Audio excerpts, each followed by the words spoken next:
Hey everybody, just wanted to give you a quick update. Just went to Minneapolis and Bettendorf. Wanted to tell you exactly what happened there. So when we were in Minneapolis, you saw in the last video, we were lucky enough to be able to speak with some infectious disease experts at a children's hospital, and they were the ones really at ground zero front lines of dealing with the measles outbreak that Andrew Wakefield personally started by targeting a Somali community and convincing them that the MMR vaccine was related to autism. Good job, Andy. 79 cases of measles, 22 hospitalizations. This is why we're out there fighting. So it was a great time. We went and talked to them. It was very nice of them to share their time with me. And so that was really great. From there, the next day, we went and tried to find the VAX bus. Now, in Minneapolis, they were in, like I said, right where the measles outbreak happened. So there's a lot of pushback and a lot of people out for them there. So they tried to keep the location hidden.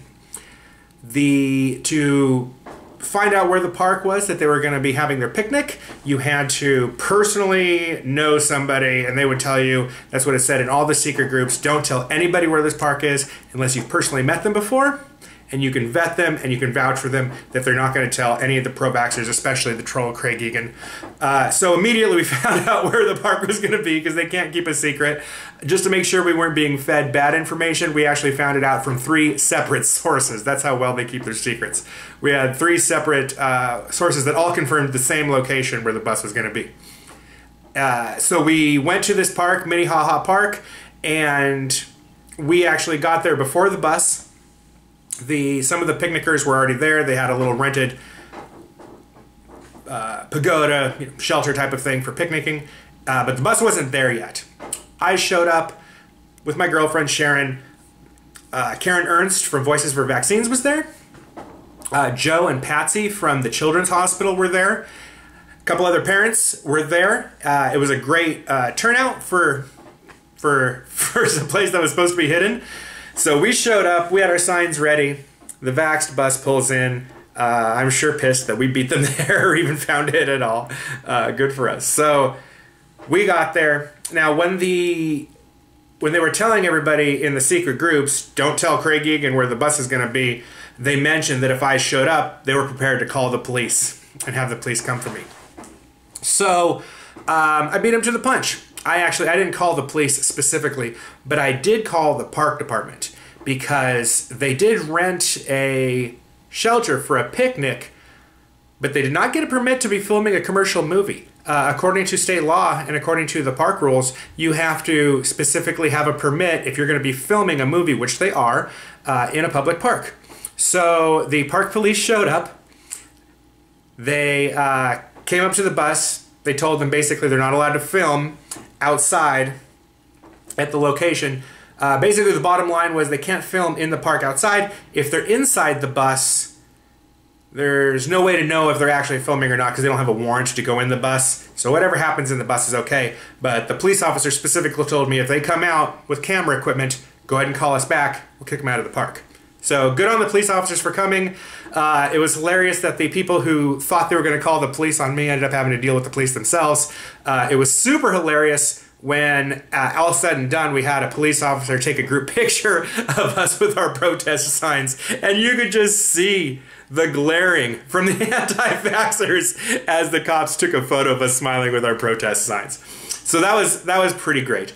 We talked to a couple of the anti-vaxxers. It was somewhat civil. We didn't talk to Polly or Anu or any of the normal crew, but they were clearly displeased that we were there. So we hung out for a few hours, did our thing, took off, and went home. So that was it was a great thing. I also presented Karen Ernst with Voices for Vaccines, a $3,000 oversized fake check like Hayden and McMahon. That's what we have so far. Keep the donations coming on the GoFundMe. We can run that number up even more for a great organization, and maybe pad my travel budget because it's getting a little thin at this point. But we appreciate all the support so far. Karen was very happy at the donations. She said it's one of the biggest donations that she's ever had, and so we're real stoked about that. So after Minneapolis, then we moved on to Bettendorf, Iowa, and we got to Bettendorf. We got to our hotel. We go to the event page online to double check and make sure there wasn't any changes, and what do you know? There were changes. The event was supposed to be at a chiropractic clinic in a strip mall, very similar to Kansas City.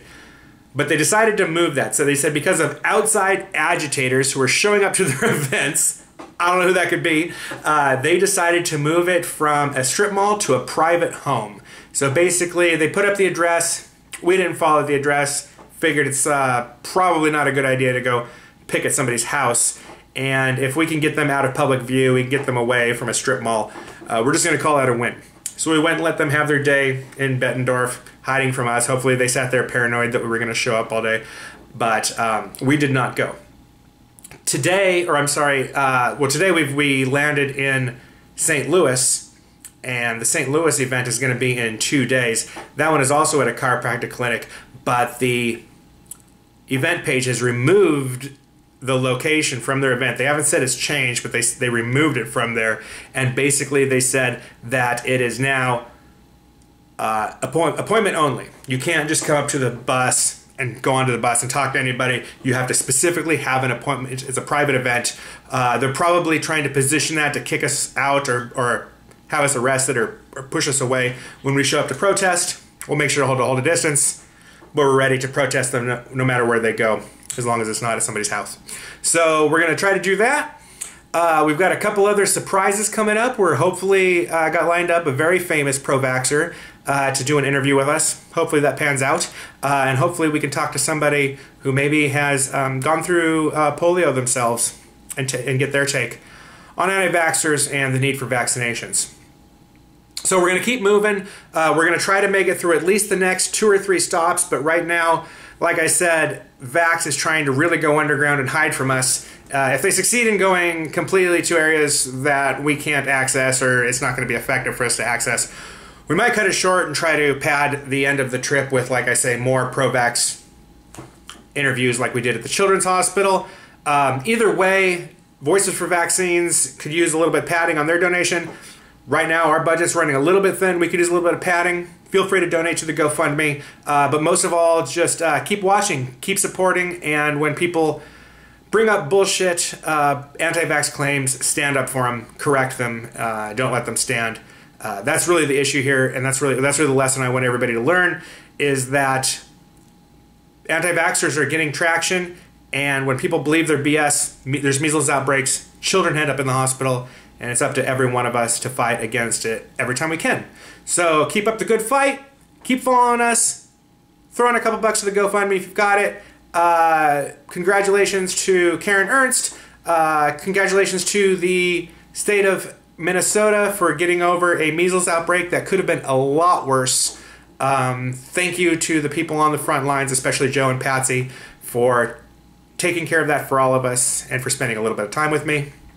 Love all of you. We're moving on. We're in St. Louis. We're going to make it happen. Keep it real. Namaste.